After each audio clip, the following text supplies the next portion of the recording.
vandag se aanlyn erediens. Dankie dat jy luister, dankie dat jy reg is. Ek hoop dit gaan sommer baie goed daar by jou waar jy is. En onthou, vandag Sondag is Vadersdag en ek hoop julle het sommer julle papas baie bederf dat julle vir hulle dalk ontbyt in die bed gebring het of 'n mooi kaartjie geskryf het en die belangrikste is om vir hulle 'n stywe drukkie te gee en te sê ons is baie lief vir pappa en die res van die dag baie soet te wees. Ek hoop sommer dat die res van die dag 'n lekker dag saam sal wees en dat julle as familie lekker saam sal kuier, dat julle vir oupa sal bel en ook sommer vir hom sal sê gelukkige Vadersdag.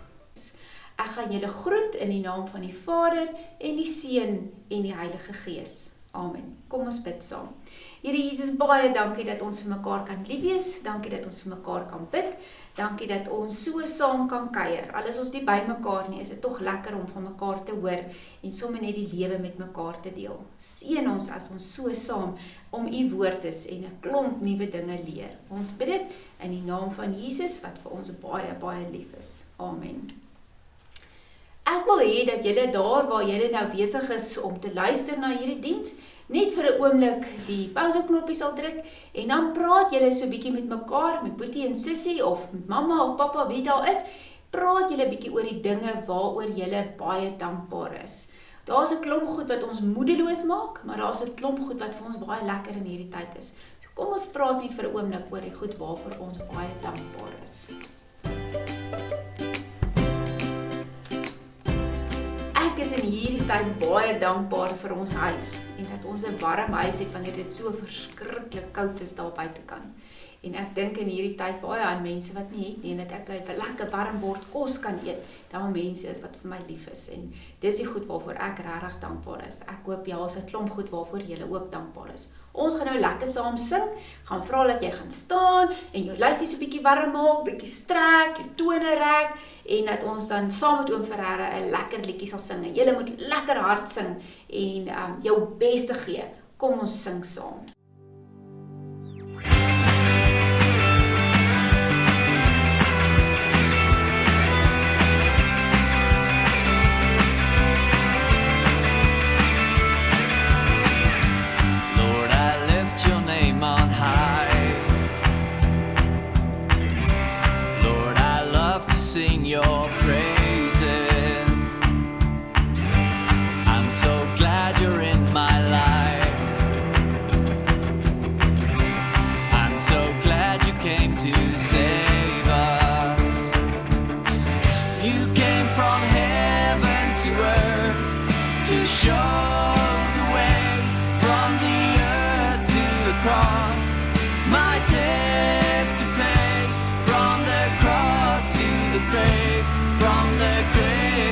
Sky, Lord, I lift your name on high.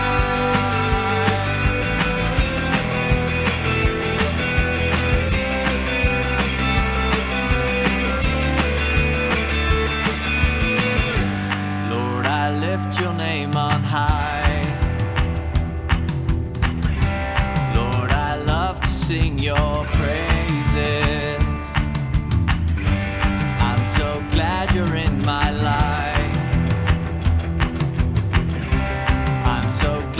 Came to save us. You came from heaven to earth to show the way from the earth to the cross. My debts to pay from the cross to the grave, from the grave to the sky. Lord, I lift your name on. You came from heaven to earth to show the way from the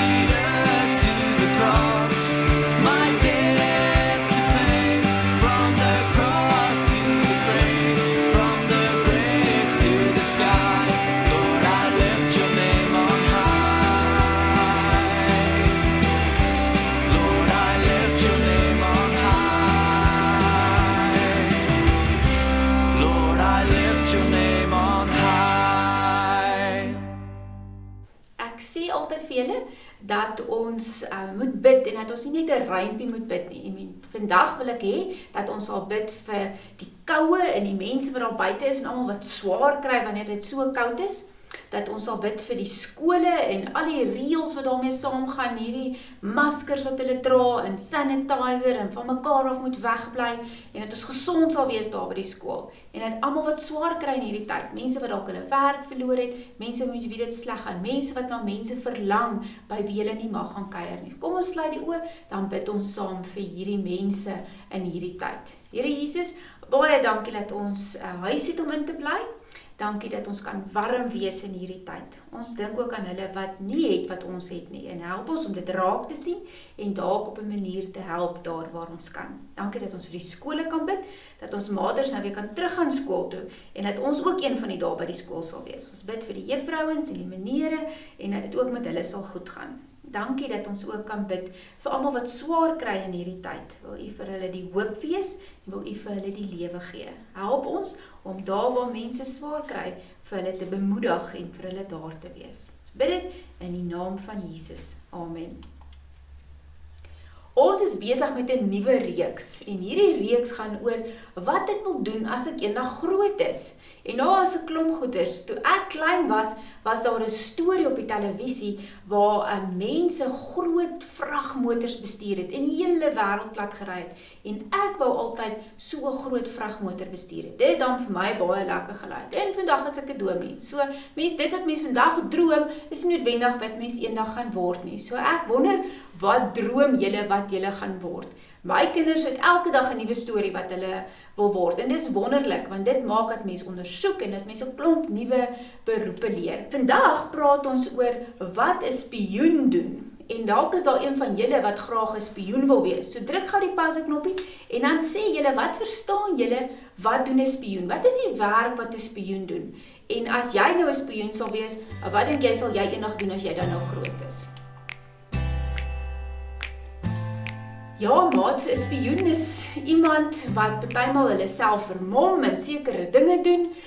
'n Spioen is, die bekendste spioen wat ek ken, is James Bond, 007. Dalk het jy al een van sy films gesien of dalk van hom gehoor.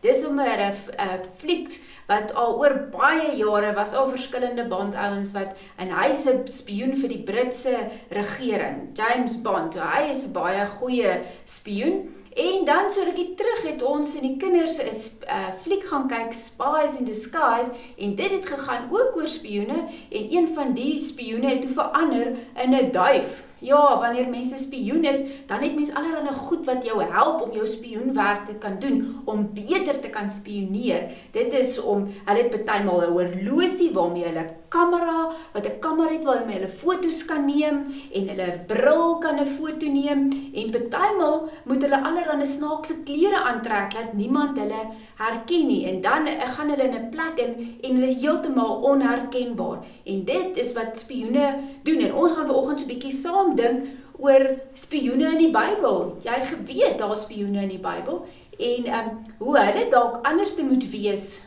om nie herken te word nie. Kom ons dink bietjie saam daaroor.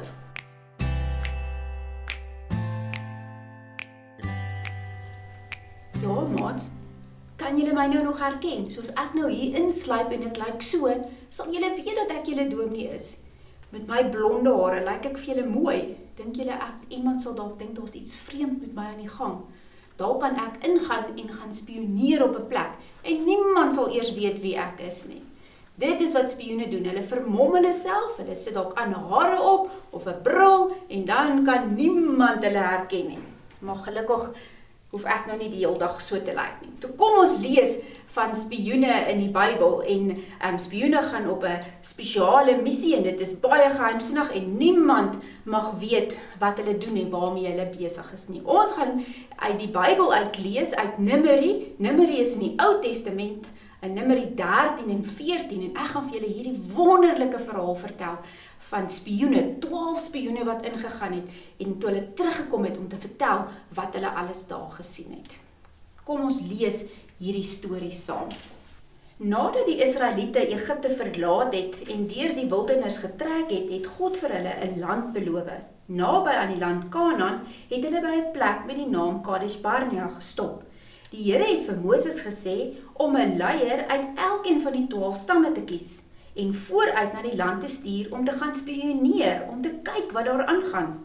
Moses het 'n leier uit elkeen van die stamme gekies. Samua, Safat, Caleb, Jigal, Hosea, Palti, Gadiel, Gadi, Amiel, Situr, Nagbi, Giel. Hosea se naam is op die ou en verander na Joshua toe. Dis dan 'n klomp vreemde name en hulle het almal gegaan om te gaan kyk hoe lyk Kanaan. Moses het gesê hulle moet gaan uitvind of die mense van Kanaan sterk of swak was, hoe groot hulle stede was dit goeie grond om in te plant, met ander woorde sou hulle kon kos kry en kon boer daar, en hy het gesê hulle moet van die vrugte vanuit die land terugbring, dat hy kan sien wat se vrugte is alles daar. Die 12 spioene het uit Kadesh Barnea vertrek deur die woestyn.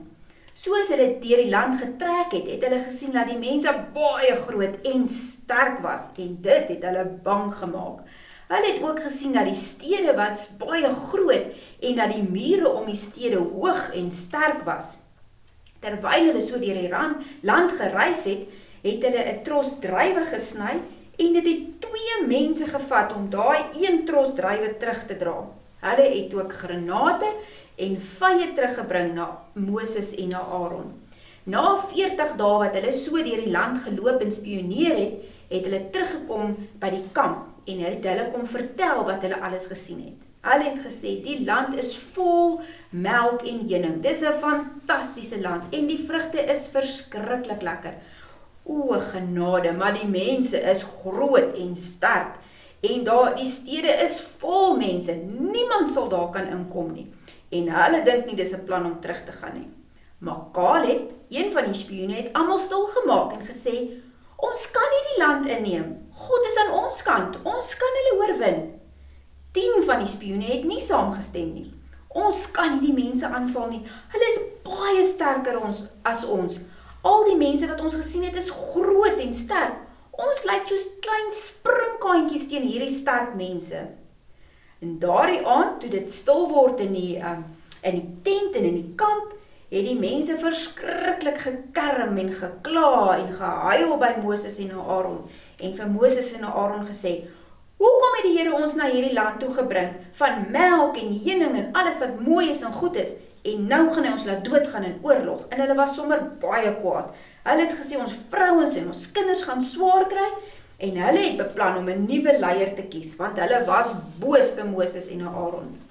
Moses en Aaron het die volgende dag op hulle gesigte voor die mense gaan lê en hulle was sommer baie hartseer. Maar Caleb en Joshua het gesê, dis 'n wonderlike land met wonderlike grond en vrugte en die Here sal hulle help. So hulle het teruggekom as spioene en gesien dat dit net goed is. Die Here van Israel sal ons beskerm, het hulle gesê. Terwyl hulle so praat, het die volk bewus geword van God se teenwoordigheid by die tent van ontmoeting. Dis die tent waar hulle altyd vir God offers gebring het en hom aanbid het. En hulle het gesien, maar God is daar teenwoordig. En die Here het vir Moses gevra, hoe lank gaan hierdie volk nog vergeet hoe goed ek vir hulle was? En al die wonderwerke wat ek gedoen het, dat ek die Rooi See laat oopgaan het, en dat die mense droogvoets daardeur geloop het. En dat ek hulle bevry het uit Egipte waar hulle slawe was. Die Here was sommer baie ontsteld oor die volk en hulle klein gelowigheid.